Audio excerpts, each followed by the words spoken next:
They handed me a badge, not mother of the groom, not even Margaret Hale, just a single word, printed in bold capitals, centered, on a flimsy sticker, no golden border like the others had. I stood there in my navy lace gown, holding it between two fingers as if it might scald me. Behind me, a champagne cork popped. Laughter rippled through the air like sparks. They were already arranging for group portraits. On Sophie's side, all bright teeth and pale blush dresses. Nobody noticed me. I am Margaret Hale, 62, widowed, a mother. Yesterday, I was treated as an afterthought at my only son's wedding. Today, I possess the penthouse he believed was his destiny. 36 missed calls, still flashing across my phone screen. I haven't returned a single one. Before I take you through everything that unfolded, do me one favor. If this tale finds a corner of your heart, press the like button, subscribe, and tap the bell. Because you and we are no longer afterthoughts. The venue was extravagant, the kind where chandeliers shed crystals like rainfall and table centerpieces had their own florist. I arrived 10 minutes early, not fashionably late, never my style. But as I stepped into that marble lobby and saw the seating chart, I already understood. No Margaret Hale listed among the family rows, just that sticker, torn from a sheet, pressed into my palm. Afterthought. That was all they had printed. No table assignment. The young girl at the check-in didn't even meet my eyes when she handed it over. She just smiled blandly and said, "Enjoy your evening," as if I were a donor, not the groom's mother. I tucked the sticker into my clutch. I would not wear it. No one greeted me. Not Sophie, my brand new daughter-in-law. Not her mother. Certainly not my son, Daniel. He was across the ballroom laughing, pouring champagne, adjusting a boutonniere I hadn't pinned. There was a gift table stacked like a pyramid. Gold-ribboned packages, envelopes heavy with checks fat enough to make the legs tremble. I walked over and set down my present gently. A white box, wrapped in silver ribbon, and beneath it the deed to a $25 million penthouse overlooking Boston's skyline. He never knew it had been mine to give. Daniel once called it the next chapter, said he and Sophie were ready to build their legacy. He didn't know I already held the pen. I glanced at the placards near the dining hall. Sophie's grandparents, reserved. The Freeman family lawyer, reserved. Florist, photographer, makeup artist, all listed. My name was nowhere.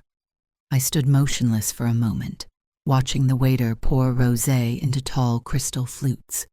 A woman brushed past me and asked, "Excuse me, are you with catering?" I didn't correct her. A man nearby, perhaps Sophie's uncle, chuckled and pointed toward the gift table. He noticed a tag on one of the boxes. Some joker wrote Afterthought as their name. Can you imagine? His wife giggled. That's cold. I left before the first toast. Didn't stay for cake. Didn't smile for the family portrait.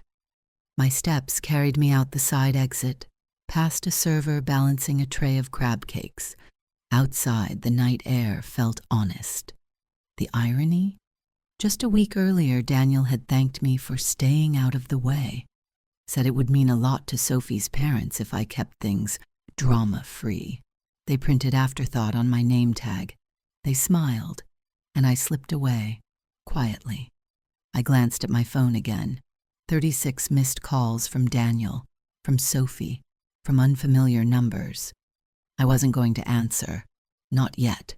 Because sometimes silence is the only voice they can hear. And sometimes the only seat you need at the table is the one you build yourself. The first time I met Sophie, she glanced around my living room as if it reeked of mothballs and forgotten decades. She didn't voice a criticism outright. She didn't need to. Her eyes performed the speaking. She scanned the floral-patterned couch Robert and I had bought the year Daniel was born. The very sofa where he'd taken his first steps. the frayed armrest where I used to balance a baby bottle in one hand while folding laundry with the other. Sophie's gaze landed on the crocheted coasters, the ones I made during chemo. I offered her tea. She smiled thinly and said, "Oh, I'm more of a latte person." I replied that I didn't own a machine for that. She answered, "No worries. It's sort of quaint in here." Quaint? As if it were a thrift shop with sentimental dust.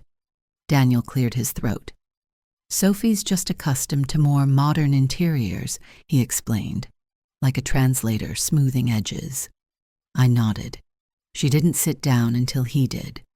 That day was the first moment I realized I was being erased. Not harshly, not rudely, but gently sanded away. Weeks later, they invited me to dinner at her parents' house. I brought my lemon bundt cake, Daniel's favorite growing up. It sat untouched beside the tiramisu ordered from a caterer. Her mother offered me sparkling water with lemon and launched into a detailed monologue about their renovation plans for the starter penthouse.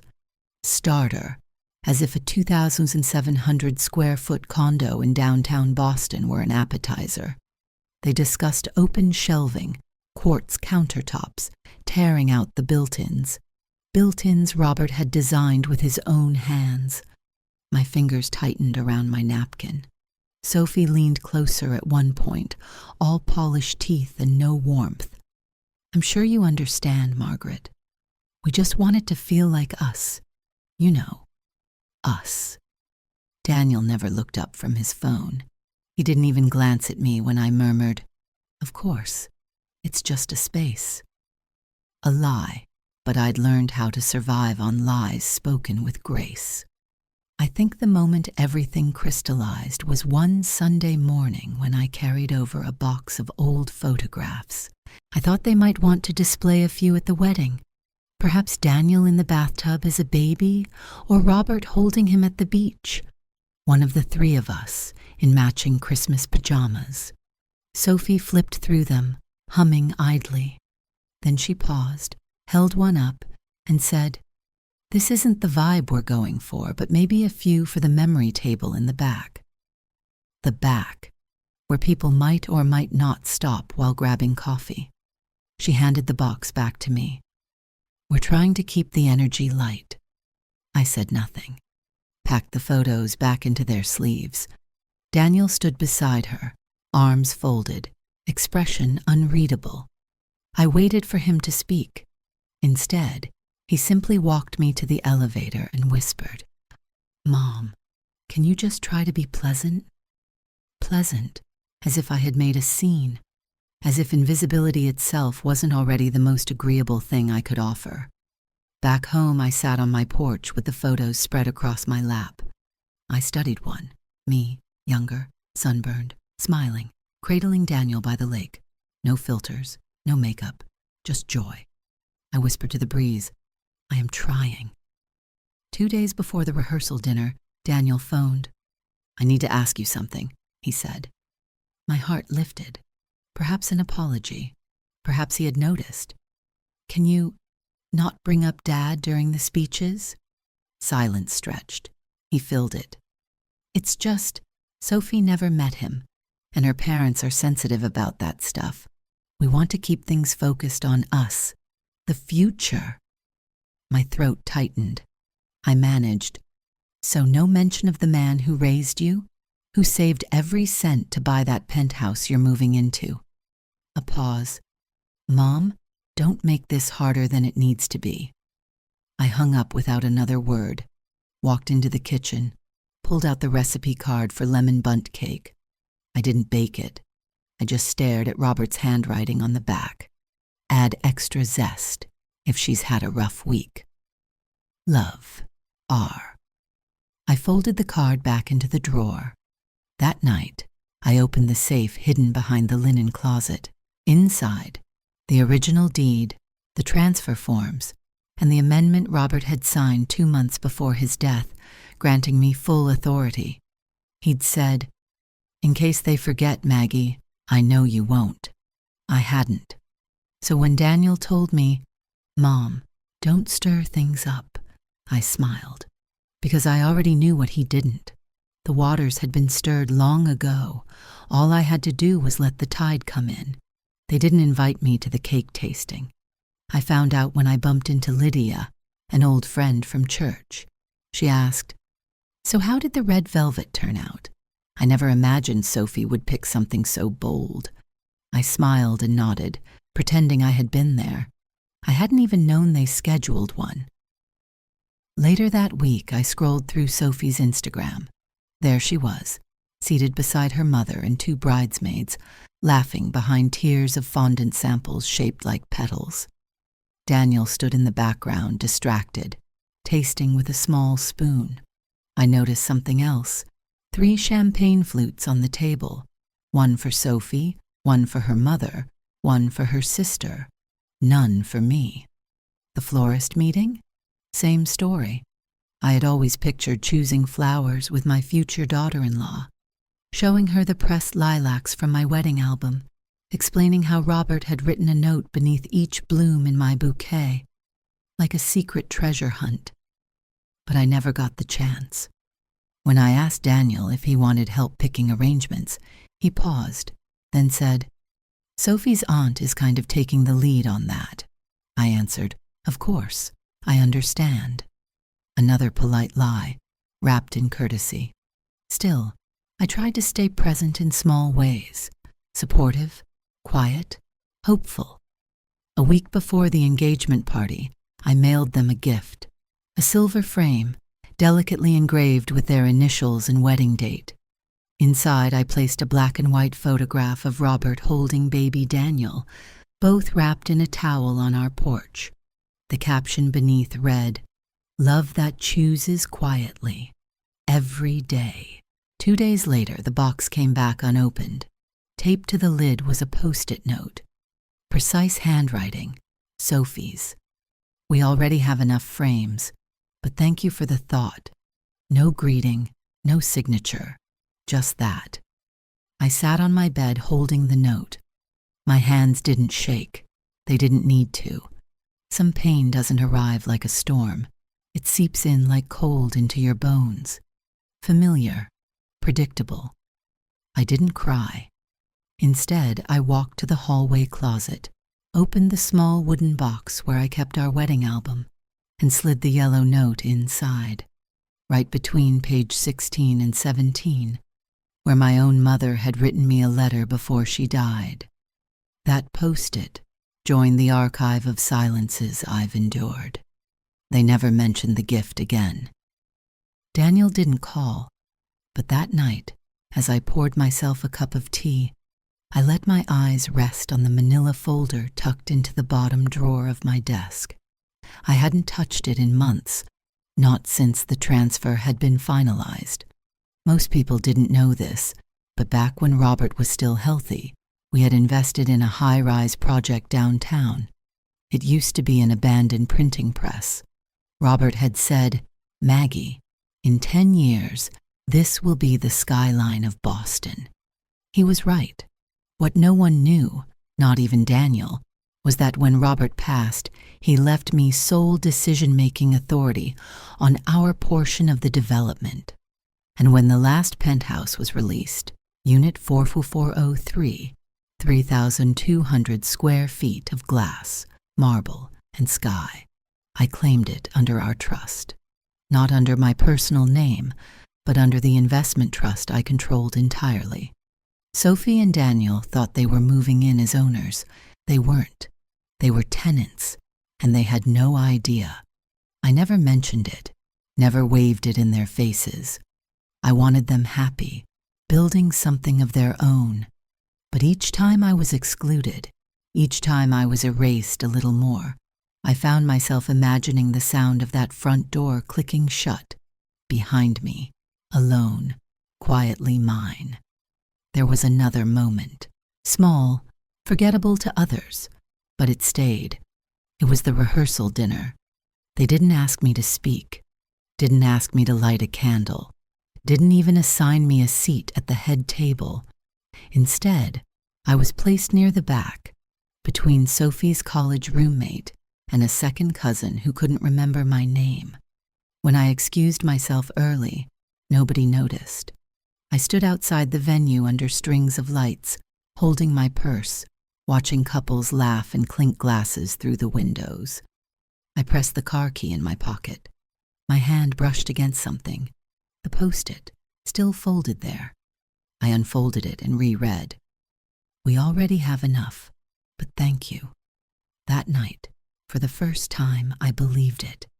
They did have enough, of noise, of flash, of performance. But what they lacked was foresight, gratitude, or the deed to Unit 4403. The ballroom shimmered. Crystal chandeliers hummed above us, light bouncing off ivory and gold walls. Every table glittered beneath towering centerpieces of orchids, roses, and what must have been hundreds of dollars worth of eucalyptus. Waiters glided like ghosts, silent, white-gloved, offering champagne and hors d'oeuvres that sounded more like French poetry than food. Everything was perfect, everything except me. I had no place card. For a few minutes, I wandered aimlessly, pretending to check my phone, smiling politely at strangers. Finally, I approached one of the ushers, a young man barely old enough to rent a car. Where am I seated? He checked the list, double-checked, then whispered to a woman in a headset. She forced a smile. Ah, yes, table 19, just there, near the restroom entrance. She pointed toward a far corner, by the swinging doors and coat check. I sat in silence. My chair wobbled slightly, one leg uneven on the marble floor. I folded my hands in my lap and observed. From a distance, Daniel looked radiant, almost glowing. Sophie held his arm like a prize. Her gown sparkled with hand-stitched beads, her smile wider than I had ever seen. They stood beneath an arch of flowers, receiving congratulations from Sophie's aunts, her father's colleagues, her Pilates instructor. No one approached my table. No waiter refilled my glass. No photographer turned a lens in my direction. Not even a nod from Daniel. At one point, Sophie's grandmother squinted toward me, then leaned to the woman beside her. Who is that? I gripped the corner of my napkin, folded it once, then again, small, neat squares, as if I could pack away my pride the same way. The music shifted, the lights dimmed, the first dance began. All eyes followed them as they stepped onto the floor. I rose slightly, just enough to see beyond the orchid arrangements that towered over my table. Daniel pulled Sophie close, whispering something that made her throw her head back and laugh. And in that moment, with the music swelling, the crowd swaying, joy bursting like confetti, he never once looked for me. A young server passed with a tray of crystal flutes. He paused at my table, hesitated, then leaned closer. "Ma'am," he asked softly, "are you carrying a tray?" I think someone said this seat was for staff. I blinked, then looked down. The name tag was still clipped to the program booklet in my lap, the one Sophie's cousin had handed me at check-in, without making eye contact. I hadn't even read it. I had assumed it said Mother of the Groom, or at least Margaret Hale, but it didn't. Printed in stark black font, bold and unmistakable, was a single word: Afterthought. I didn't cry. Not then. Not even later. I reached for it slowly, 2 fingers lifting it as if it were something fragile, sacred. I turned it in my palm, felt the weight of that word. There was a pause, not in the ballroom, but inside me. That kind of stillness where your breath catches before your mind does. No fireworks, no screams, no dramatic gasps, just silence. And then, movement. Mine. I unclipped the tag, slipped it into my clutch, and stood. No coat, no goodbye, no scene. Only one sentence whispered inward, like a prayer. I don't need a toast. I just need the right name. I walked toward the exit. past mirrored columns, past tables blooming with laughter. No one noticed. No one stopped me, until I heard one voice, small, familiar. Grandma? Lily, my granddaughter. 7 years old, curls bouncing, sunflowers on her dress. She ran to me. Are you leaving? I knelt to meet her eyes. I'll see you soon, my darling, I whispered, tucking a strand of hair behind her ear.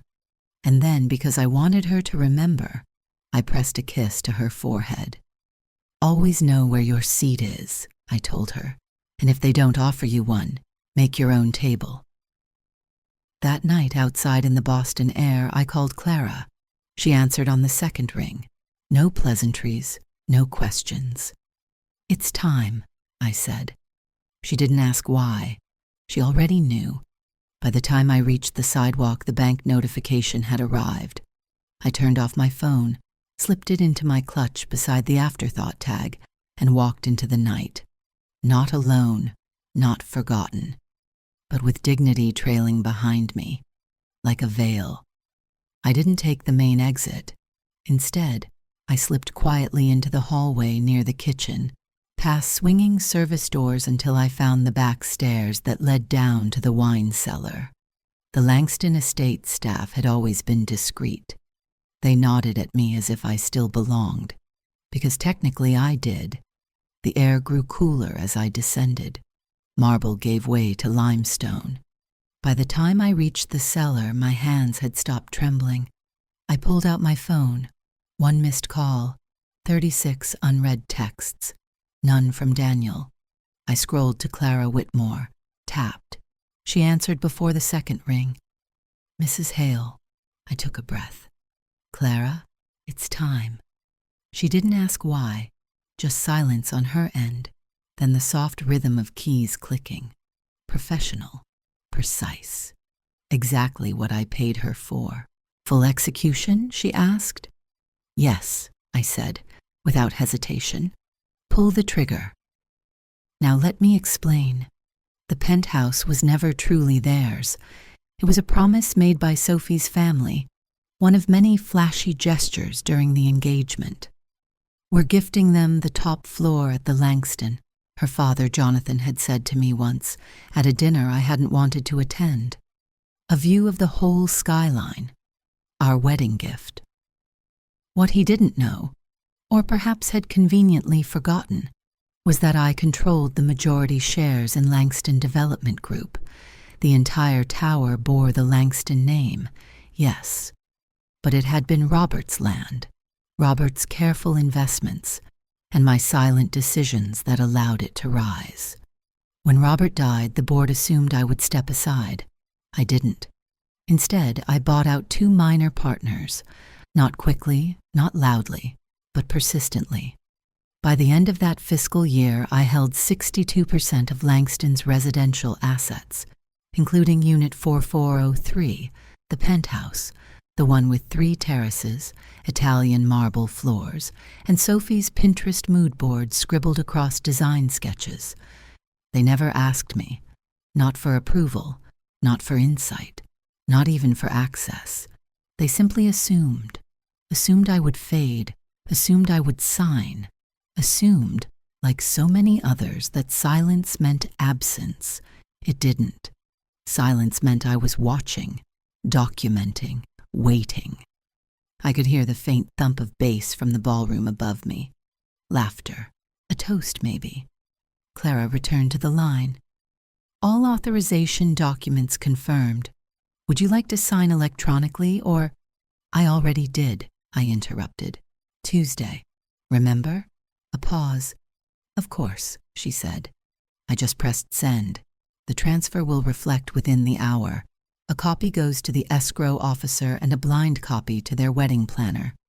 Yes, and the family attorney, I added. Done, Mrs. Hale. I sank onto a wooden crate labeled Petrus 1982. I wasn't furious. Not anymore. I was finished. Finished chasing smiles that never came. Finished offering explanations that fell on curated ears. Finished playing the quiet ghost in their perfect little tableau. I reached into my clutch, pulled out the name tag, read it again. Afterthought, not mother of the groom, not even Margaret Hale. Just an insult, scripted in calligraphy. I held the tag in one hand, my phone in the other. Whispered, more to myself than to Clara, "If you label me incorrectly, I'll just correct the paperwork." And I meant it. They could pretend I wasn't at the cake tasting, the flower trials, the venue walkthrough, but they couldn't pretend I didn't exist on the deed. Because now, I was the deed. As I rose to leave the cellar, I looked around once more. Robert had proposed to me just upstairs in that same wine room, 40 years earlier after a winter gala. He hadn't had a ring yet, just a folded napkin, our initials scribbled in red lipstick. "Promise me," he'd said, "you'll always know your worth, even when others don't." I nodded then, to him, to that version of myself he believed in even when I doubted. Back upstairs, no one noticed me slip through the lobby. The valet barely glanced up, but when I handed him my claim ticket, he smiled faintly. "Leaving so soon, ma'am?" I returned the smile. Better to leave as myself than stay as someone else's mistake. I woke to the soft morning light streaming through the bay window. For a moment, everything was still. No clinking champagne glasses, no whispered judgments behind manicured smiles. Just birdsong and the blinking red light on my phone. I didn't rush to check it. I walked to the kitchen first, boiled water, and steeped a single bag of Earl Grey in my favorite chipped porcelain mug, the one with the faint crescent-shaped crack. Only after the first sip did I pick up the phone. 36 missed calls, 5 from Daniel, 4 from a number I didn't recognize, likely Sophie's mother. The rest scattered. The wedding planner, the so-called family liaison, even one from someone saved as do not answer. No voicemails, no texts explaining, just ringing into silence. I set the phone face down on the counter. It wasn't the calls that moved me. It was what Clara had said just minutes before. "Congratulations," she'd told me calmly. "It's official. You're now the sole registered owner of Unit 4403, Langston Tower. The deed is updated and filed." She paused. "You also asked me to blind copy the wedding planner." "I did," I said. "And the bride's family attorney." I could hear her keyboard clicking. "Both copies delivered, time-stamped. No one can claim ignorance." "Thank you," I answered. Then she said something unexpected. "Do you want silence, or do you want closure?" I hadn't replied. She wasn't talking about documents. She was asking about the ache underneath everything. But I had learned something in the last 24 hours. Closure is overrated when you have peace. And silence. Sometimes silence is the closure. There was an envelope waiting on my hallway console, hand-delivered. Inside, a single brass key, the kind that unlocks a private elevator, the kind rarely entrusted to outsiders, and a note printed on Langston letterhead. "For your records, Mrs. Hale, the penthouse belongs solely to you. All decorating appointments have been cancelled at your request. Kindly let us know when you'd like the space prepared." I held the key between my fingers, feeling its weight. It was warm, not from metal, but from memory. They used to hand me the spare key, just in case, they'd say. Not the main one, not the one given to the decorator or concierge, just the extra. The afterthought. Now I had the only copy. I set it down on the dining table beside a linen napkin embroidered with my initials. No post-its this time. No calligraphy lies. No polite erasures of who I was. Just my name on the deed, next to my key. My phone buzzed again. Call number 37. Sophie. I let it ring, then ring again, then die. There's something I wish people understood. Silence isn't absence. Silence is a choice.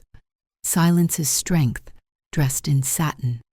I could have screamed at them in the cellar. I could have shattered a champagne flute on the dance floor. I could have sent angry texts in all caps. But I didn't, because they wrote Afterthought on my name tag, and I wrote my name on the penthouse deed. People will tell you family is everything, but what they often mean is tolerate everything, or else you're the problem. I used to believe them, not anymore. I walked out to the small balcony attached to my apartment. The morning air was crisp. The city was beginning to stir.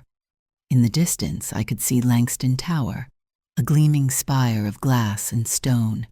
They were probably still in bed, maybe hungover, maybe arguing, maybe pretending nothing had happened. That was their choice. Mine? I was sipping tea in peace, holding a key that used to be theirs. My phone buzzed one final time. A text from Daniel. "Can we talk, please?" Just that. No mom, no apology, just panic, disguised as civility. I didn't reply. Instead, I whispered toward the skyline. They'll call, because they labeled me last, but I've always been first. I slipped the key into my pocket, finished my tea, and began to pack. I hadn't planned on going back to the venue, not after the thud of silence that followed me out of the ballroom, not after the sting of that name tag, but I'd forgotten my wrap, ivory silk embroidered with vines, hand-stitched. Robert had given it to me the year Daniel graduated high school, so I returned mid-morning while staff dismantled floral arches and folded chairs, pretending cruelty had never happened there. The lobby smelled of roses and stale champagne. That's when I saw her. Carol. I hadn't seen her in years. Once we'd been friends, back when our sons played baseball together, when we baked scones for PTA meetings. Time had silvered her hair, pulled into a tight bun. She stood behind the reception desk in a charcoal blazer, scanning a clipboard. She looked up, froze. "Margaret," I said with a smile. "Carol." She came around the desk and hugged me before I could brace myself. "You haven't changed a bit," she whispered. I chuckled lightly. Then I must have aged early. We sat on a bench near the coat check. She didn't ask why I'd left early. She didn't mention the table by the restrooms. Instead, she reached into her bag and pulled out something wrapped in a cocktail napkin. "I wasn't sure if I should keep this," she said, "but when I saw it in the trash bin," she handed it to me. An envelope, cream cardstock, embossed in gold. Across the front, scrawled in blue ink, was my name, Mrs. Margaret Hale, but it had been crossed out twice. The pen had dug deep, as if someone wanted to erase me with force. Carol looked away. "They told the printers they only needed 48 invitations," she said gently. "But I remembered this one. I wrote your address myself. It had already been sorted for delivery." I stared at it. Something hot and bitter twisted in my throat. But I didn't cry. Instead, I folded it, pressed the creases flat, and said, "Thank you for returning it." We sat in silence. Carol pulled out a thermos and poured 2 small cups of chamomile tea, just as she used to on the baseball sidelines. The scent brought me back to years when Daniel still searched for me in the bleachers. "I wasn't supposed to work that night," she admitted, "but someone called out sick. I almost didn't take the shift." "You're still working events?" I asked. She nodded. 3 nights a week keeps me moving, and truthfully, I like watching people forget they're being watched. That made me smile. Carol always had a quiet wisdom, the kind you overlook until you need it. "I once got cut out of a wedding, too," she said suddenly. "Not mine, my niece's. I raised her for 5 years after her mother died." I turned, surprised. "She removed you from the guest list?" Carol shrugged. Her fiancé said I was too old-fashioned. I suppose that meant I didn't have Instagram. She sipped slowly. "They printed digital invites, Sent them through an app. Thought I wouldn't notice. I clenched the napkin tighter around the envelope. What did you do? Carol smiled faintly. I waited. For what? For the day they lost power and couldn't log into anything. She called me crying because she didn't remember anyone's number except mine. We both laughed, not loud, but tender, earned.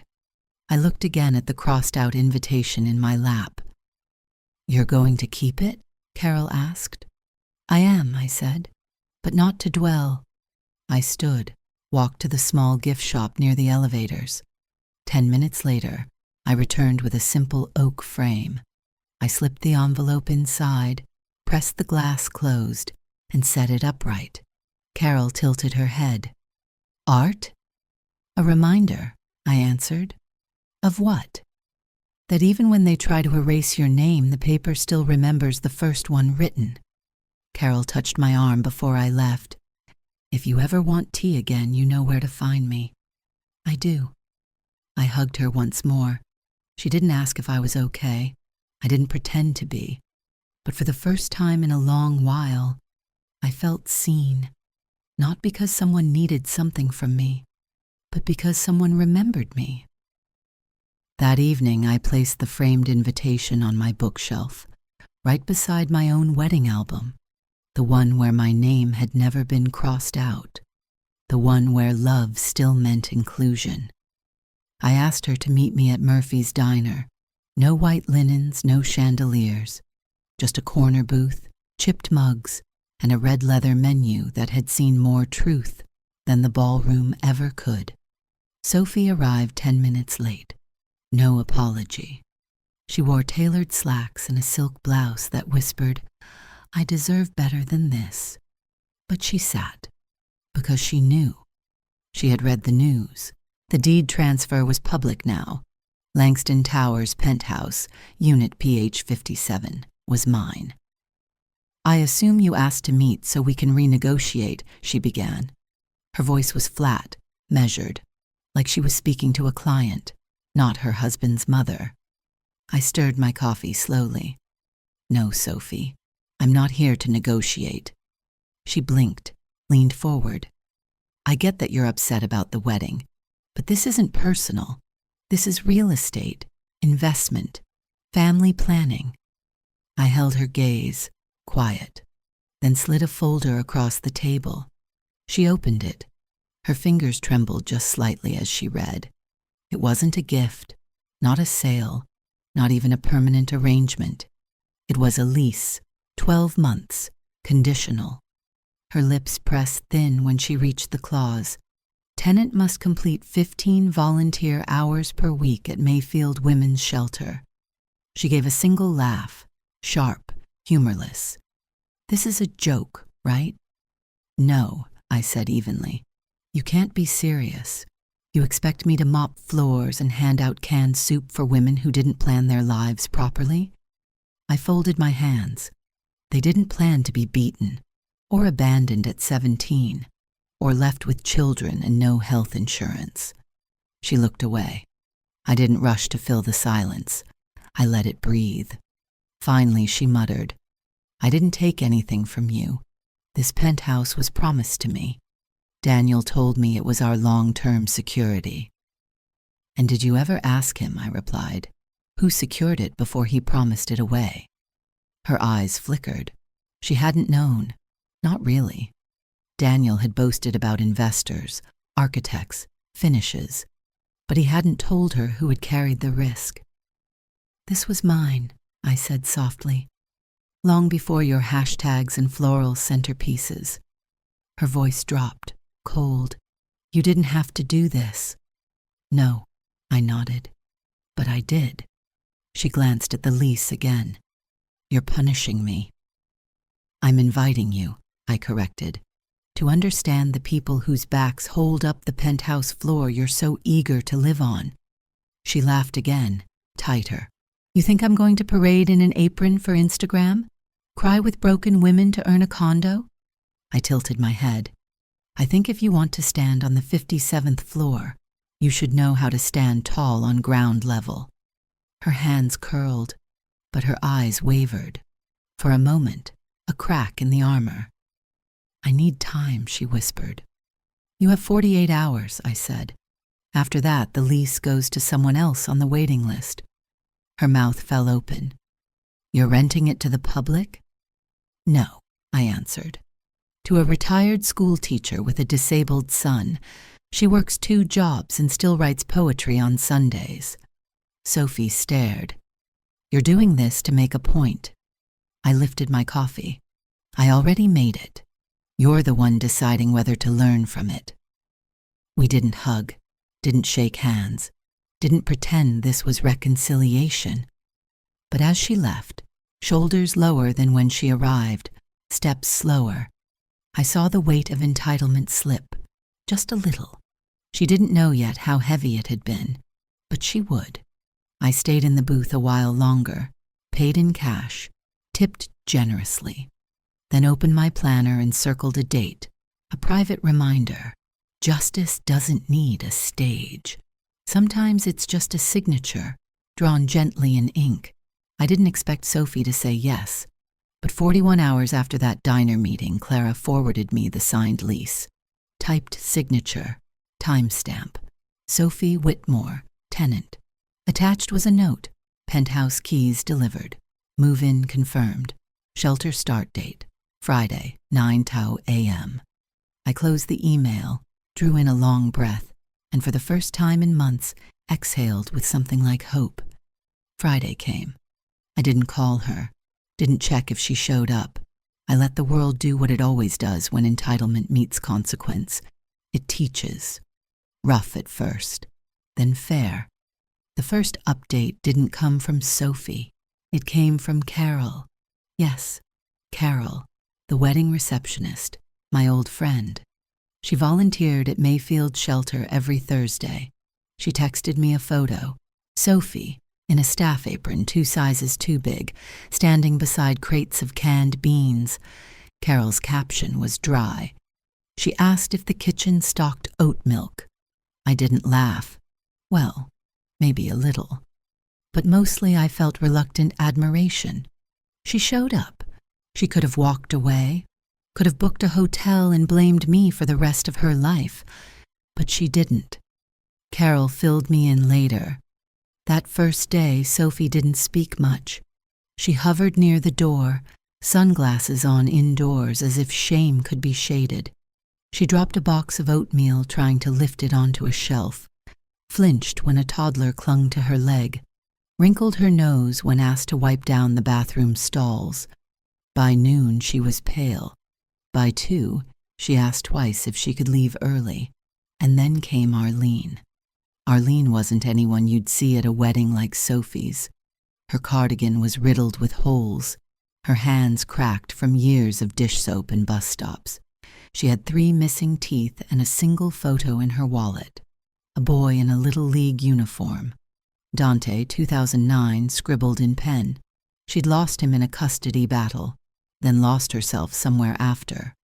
Now she folded donated clothes and handed out toothpaste with more dignity than half the ballroom ever showed me.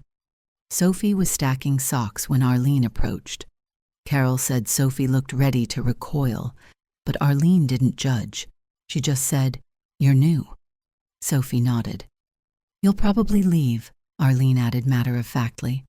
That made Sophie look up. Arlene shrugged. "Most do. They come with clean shoes and pity in their pockets. Then they get bored, grossed out, or just forget we exist." Sophie stiffened. "I'm not here to pity anyone." Arlene smiled, a slow, tired, knowing smile. "I hope not. I've been waiting a long time for someone who doesn't." Carol told me later that Sophie stayed an extra hour that day. No clock watching, no sanitizer every 2 minutes. She sat with a woman named Trina, 6 months clean, 5 days out of a breakup. She sorted canned goods with 2 kids who thought mac and cheese came in colors. She didn't ask for oat milk again. She drank coffee, black. And she took a second shift wiping tables. No text came from Sophie, no apology, no request for acknowledgement. But Sunday morning, a courier dropped off a bouquet at my apartment. White daisies and green carnations. No note, no sender. I didn't need one. I knew who it was from. Carol's next message came the following Tuesday. "You'll want to hear this one," she wrote. Sophie had been scrubbing the women's restroom tiles. The grout was thick with things she'd never had to name. Her nails cracked, fingers raw, but she kept at it. Arlene walked in, leaning on her cane. "You missed a spot," she said with a smile. Sophie flushed. "I know. I'm trying." Arlene shook her head. "I didn't mean the tile, sweetheart. I meant your heart." Sophie sat back, exhausted. "It doesn't matter. No one sees me here anyway." Arlene chuckled. "That's funny. I've been seeing you all week." Silence fell between them. Then Sophie whispered, "Maybe from fatigue, maybe from something deeper. I used to think people like you ended up here because you made mistakes. But now I think I'm the one who did." Arlene lowered herself into a chair. Her knees cracked, but her voice didn't. "We all make mistakes," she said softly. "That's not the point. The point is who you become when nobody's watching." Sophie's eyes brimmed. "I watched my whole life. My mom cleaning houses, skipping meals so I could eat, working 2 jobs and still being called lazy. I was watching. I just never said thank you." Arlene tilted her head. "Where is she now?" Sophie hesitated. "She collapsed at work. Heart failure. They said it was silent. I was in college. I had just texted her that she was overbearing, that she needed to stop calling, that I wasn't a kid anymore." Her lips trembled. "The last thing I called her was a burden. My own mother. A burden." Arlene didn't hug her, didn't offer pity. She just looked at her steady. "Sounds like you've been trying to erase that label ever since." Sophie nodded. Arlene sighed. "You know, I used to run a print shop, back when people ordered business cards. Folks would come in with typos or job titles they didn't want anymore. You'd be surprised how easy it was to run a new print, but you'd be shocked how few people bothered to ask for one." Sophie frowned. Arlene gestured toward the front desk, where blank volunteer tags sat stacked. "You don't have to keep wearing the first name they gave you." Carol swore she saw Sophie stand slowly, walk to the desk, pick up a blank card, and hold a marker over it for a long time. She didn't write volunteer, didn't write Mrs. Whitmore, not even Sophie. She wrote something in small, careful letters, something only she could see at first. Then she tucked the tag into her pocket. Arlene smiled. "Looks like you found your new label." Carol told me all this the next day. I didn't cry. I didn't cheer. But I did sit longer than usual at my window that morning, letting the sunlight pour in like something holy. Because somewhere across Boston, a woman who had once erased my name from a wedding invitation had just written her own back into something real. Not on a deed, not on a gift tag, but on her soul. The envelope arrived on a Wednesday morning. No return address. But the handwriting was unmistakable. Carol's rounded cursive, her loops always just a bit too generous for the line. Inside were 2 things. The first was a photograph. I gasped before my mind fully registered it. A black and white print from a spring gala in 1985. Robert and I stood beneath a wisteria arch, champagne glasses in hand, laughing at something just outside the frame. I hadn't seen that photo in decades. Yet there we were, younger, softer, convinced the world could be bent into kindness. I traced Robert's lapel with my thumb, the velvet trim, the faint smudge of lipstick I hadn't noticed then. The second item stole my breath, a copy of Daniel and Sophie's wedding invitation. My name, Vesper Margaret Hale, slashed through with thick black marker, crossed out hard enough to crease the paper. Carol had found it in the hotel trash bin, taped it back together, photocopied it. She'd added a sticky note. In case you ever need to remember who you are. I set both items side by side, then carried them to the living room and pulled down an album I hadn't opened in years. Its spine cracked softly as I laid it on the table. Inside, pages of fading snapshots. Daniel's first tooth. Robert holding him in the garden. Me in a maternity dress, laughing under a crooked clothesline. I flipped to the back and slid the wedding invite into a sleeve, right behind our family Christmas photo from 1992. Then placed the gala photograph beside it.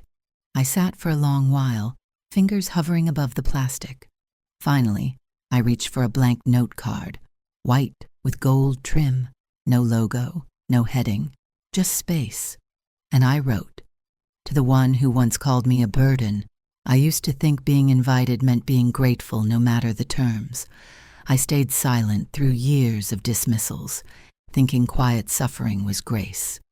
I let myself be labeled afterthought, accessory, guest. I wore those words like moth-eaten coats and still tried to smile in photographs. But when you crossed out my name, you didn't just erase a guest. You tried to erase a history. A mother who sat at every science fair, who stitched every Halloween costume, who saved every cent for a future you now live in. You didn't just forget me. You chose to. And I chose something else. I chose to walk out with my head high. I chose not to beg, not to crumble. I chose clarity. Because if anyone prints a label for me, let the records show. I was never the burden. I carried it. And I carried it well. I folded the letter, didn't sign it, didn't seal it, tucked it into the back of the album, behind the pictures, behind the tears, behind the years. Some letters don't need to be sent to be true, they just need to be written. I wasn't expecting a knock that morning, not the hurried kind of debt collectors, not the hesitant kind of strangers. It was steady, like a quiet offering. I had just finished watering the jade plant by the balcony, watching the soil darken and breathe. The city outside was unusually hushed, as if it too was holding its breath. 3 gentle taps again. I opened the door. Sophie stood there, not in designer slacks, not with her usual sunglasses masking her face. No makeup, no script, just Sophie, raw. Sleeves pushed to her elbows, fingernails bare. She didn't speak, not a word. Instead, she extended something in her hand, a name tag. It wasn't printed like the others. It was handwritten, thick cardstock trimmed with gold edges. The writing was hers, careful, deliberate. It read, Helen Margaret Hale, Mother, just that. No qualifiers, no clever titles, no afterthought. I stared at it. The air between us felt weighted, as though the entire city had paused to watch. Slowly I reached out and took it. It was still warm, maybe from her palm, maybe from the walk up. I didn't speak. Neither did she. But something shifted. We stood there in silence, and for once, silence wasn't punishment. It wasn't weaponized. It was language. She gave the faintest nod. I returned it. No dramatics, no speeches, just 2 women acknowledging a fracture, and the slow, tentative stitching of its edge. Sophie turned quietly, walking down the hall. Her steps didn't echo. She didn't look back. She didn't need to. I closed the door gently behind her. My fingers tightened around the tag. Her W in Worth thing curved too far to the right, as if even writing it required courage. I walked back to the window. The afternoon light had softened into that golden place where everything looks dipped in forgiveness. Outside, Boston shimmered. A breeze curled past the railing and brushed my arm like a sigh. And for the first time in a long while, I didn't feel erased. Not a burden, not a footnote, just a mother. It wasn't everything. It didn't erase the ache, but it was something.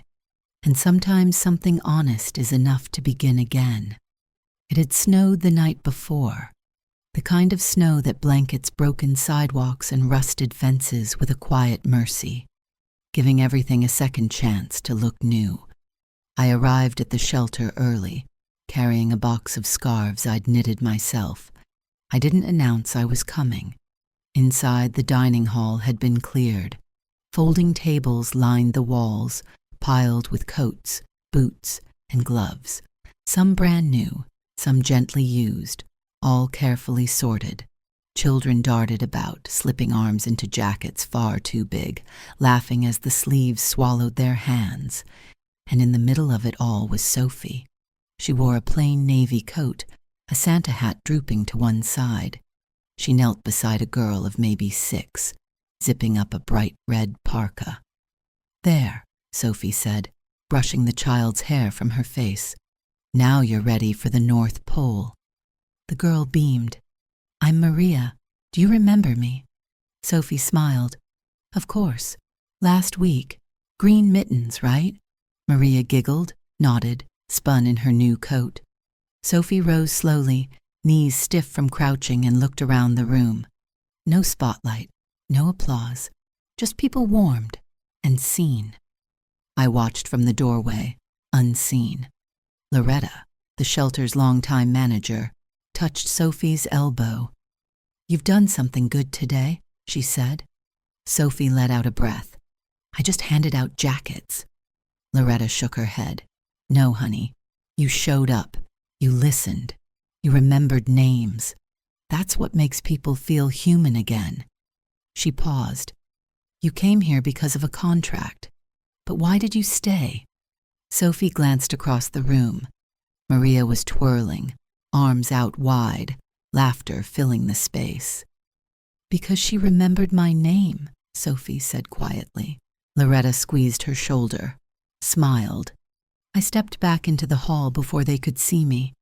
This was Sophie's moment, not mine to claim. I sat in the hallway, letting the muffled sounds of joy seep through the cinder block walls. After a while, Sophie stepped out.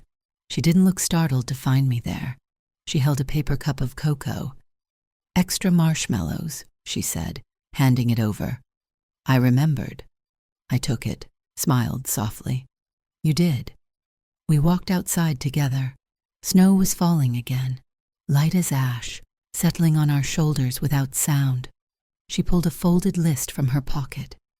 "These are the kids who still don't have boots," she said. "Sizes, names." She didn't ask me for money. She asked me to help, and that mattered. We stood on the sidewalk a long time. No grand speeches, no neat closure. But the air between us was different. She was learning, not through punishment, but presence. And I was learning too. Healing doesn't come from being called mother on a name tag. It comes from watching someone change because they chose to, because they stayed. I looked at Sophie, cheeks pink from the cold, breath visible in the morning air. "You ready to find some boots?" I asked. She nodded. And for the first time since it all began, I believed her.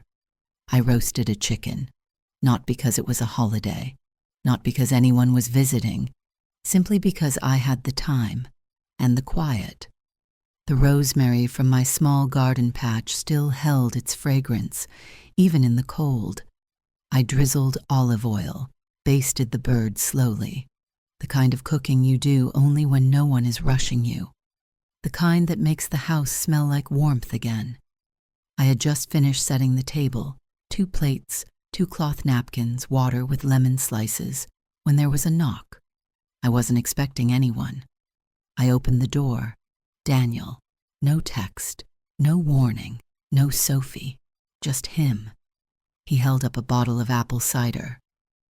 Thought this might go better with chicken than the usual wine. I didn't speak, just stepped aside and let him in. He looked around as though it were the first time he had ever truly seen the house. His gaze lingered on the mantel, where an old photograph of Robert and me stood beside a newer one of me holding Lily last Christmas. You changed the curtains, he said. I change things sometimes. We sat. No television, no phones, just us, eating. And the silence wasn't sharp. It wasn't awkward. It was patient. He took a bite, chewed slowly, then said, "This tastes like Sundays when I was 10. I smiled faintly. It is. For a while he said nothing more. Then, over the last spoonfuls of potatoes, he set down his fork. His voice was quiet, cautious. "Do you hate me, Mom?" I folded my napkin, looked at him, not through him. "No," I said. He nodded as if trying to believe it. "Because sometimes I think I deserve it." I took a sip of water before answering. "I don't hate you, Daniel. I never could. But I was angry. Not only at you, at myself." His brow furrowed. "At yourself? For being silent too long, for shrinking myself to fit into everyone else's plans, for believing if I just smiled enough, it would all hold together." He lowered his eyes. I continued steady. "I let people call me things. Afterthought, burden, not with words but with actions, and I let it happen, over and over." He opened his mouth, but I lifted a hand gently. "This isn't blame, Daniel. It's clarity. You were raised by a woman who thought sacrifice was love, who never taught you to question that." He swallowed hard. "I should have protected you." "No," I said softly. "You should have seen me. That's all." His eyes rimmed red. "I see you now," he whispered. I nodded. "Then we begin here." He glanced around again, blinking. "It's quieter than I remember." I smiled. "That's because the noise is gone. We cleared the dishes together, the way we used to years ago. No rush." When he left, he paused at the door. "I'm proud of you," he said. I touched his arm. "I've always been proud of you, too, even when I was hurt." He stepped into the cold night. I closed the door slowly behind him. The house felt different then. Not empty, not waiting, just lived in. I sat back at the table, poured a second glass of cider, and lit the candle in the center. Its flame flickered gently. Sometimes redemption doesn't roar. Sometimes it looks like a grown man coming home for dinner. Sometimes it sounds like two people eating in silence, because words are no longer needed to prove they care. And sometimes, and that's enough. When the house grew quiet again, I carried an envelope from my desk to the dining table. It had waited too long, unopened, not out of fear, but out of timing. Inside were the old trust papers. The pages were brittle, corners curling from years of assumptions. I spread them before me like a map I had once followed without question. Beside them, I placed a blank sheet, clean, wide, ready. I didn't call Clara, not yet. This part I needed to draft in my own hand. The first name I wrote wasn't family, Safe Haven Shelter. I remembered Sophie kneeling to zip a red parka, remembered the way Maria laughed as if she had been remembered. I remembered Sophie's cocoa, extra marshmallows, offered without asking for credit. The shelter deserved more than a donation. It deserved continuity. I wrote, 10% of the Hale Trust shall be allocated annually, in perpetuity, to Safe Haven Shelter.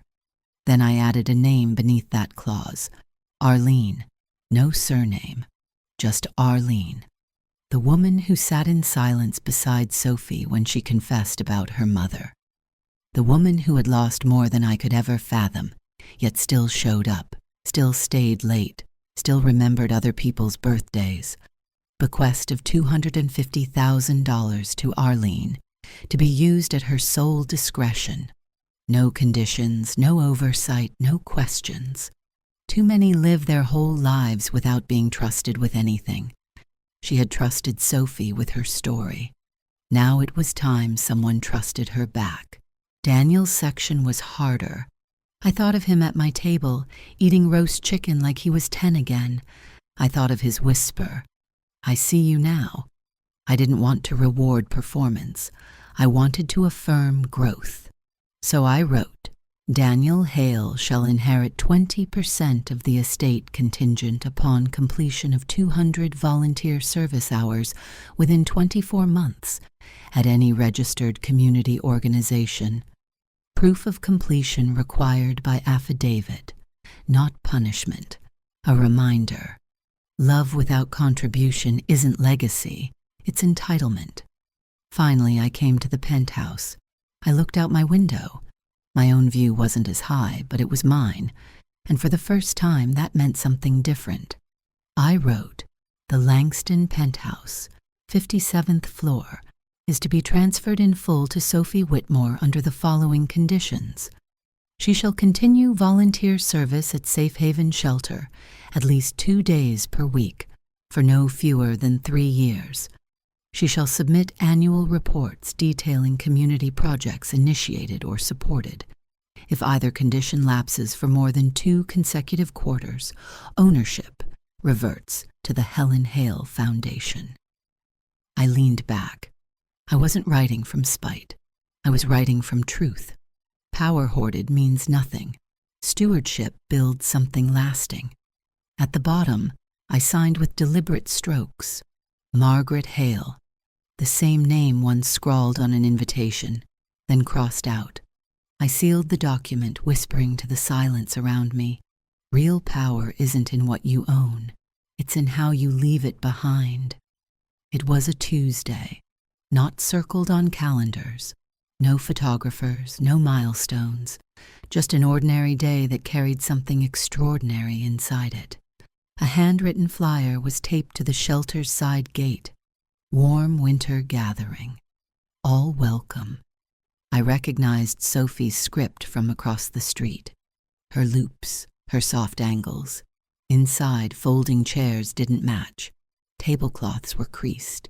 Centerpieces were jars filled with wildflowers and crayons for the kids. It was perfect. Everyone wore a name tag, not the flimsy stickers from printers.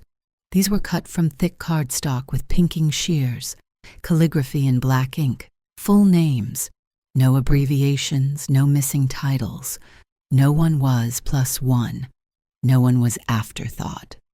As I stepped inside, Loretta waved. There she is, she said, like I'd been expected all along. Sophie crossed the room, her sweater cuff smudged with paint, her hair pulled back with a pencil, and she looked more radiant than she had on her wedding day. She didn't make a speech. She didn't force an apology. She simply took my hand and whispered, You sit at the head of the table, Mom. It wasn't performance. It was placement. I walked toward the seat she'd pointed to, softened with a yellow cushion. I smiled as I lowered myself. From my purse, I pulled out the old tag, block letters, stiff, Afterthought. I set it gently on the table, not bitterly, not wounded, just truth. Then beside it, I placed the new one, Helen Margaret Hale, Mother, 2 cards, side by side, not revenge, restoration. Across the room, Daniel laughed with Loretta over a tray of crooked cookies. Arlene adjusted Maria's scarf and folded a paper swan. Carol carried mugs of cider. Clara dropped off a stack of gloves. It wasn't the ending I had planned, but maybe that was the miracle. Sometimes you have to be mistaken for last to be remembered most. We stayed long after the food was gone. Sophie poured cider into chipped mugs. The heater clinked. Children kept coloring. I looked around at a room that once held strangers and saw a family, not by blood, but by choice. When the lights dimmed, I stood to leave. Sophie walked me to the door, her hand warm in mine. Thank you, she said. Just 2 words. But this time they weren't transactional. They were tender. I didn't answer. I didn't need to. She opened the door. Cold air greeted us with a hush. Snow had begun to fall again, slow, unbothered. I stepped outside, clutching both tags. Before the door closed, I heard Loretta's voice behind me. She was never just a guest. The room behind me filled with chatter, the kind that lingers even when the meal is finished. Loretta's voice carried across the shelter. Before we say goodbye, we'd love to know, where are you listening from tonight?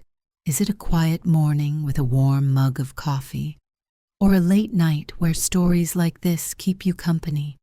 Tell us in the comments. We read every single one. Laughter rippled, chairs scraped, children tugged at paper crowns. I stepped further into the snowy night.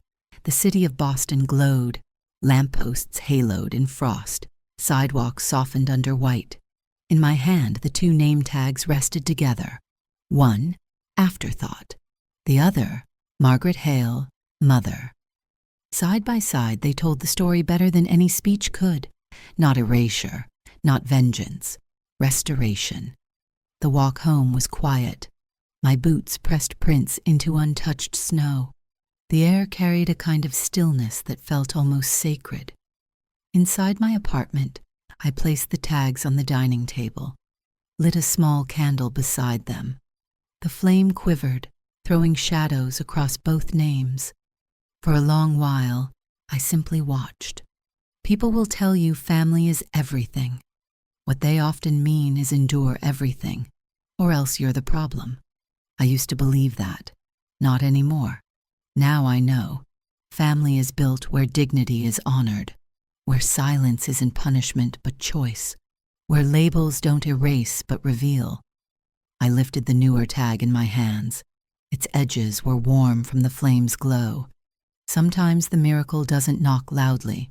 Sometimes it waits, patient, quiet, until you're ready to open the door.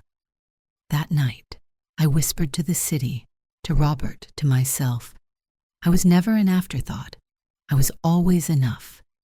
And with that, I tucked the tag into my journal, poured a final cup of tea, and let the snow fall steady outside the window.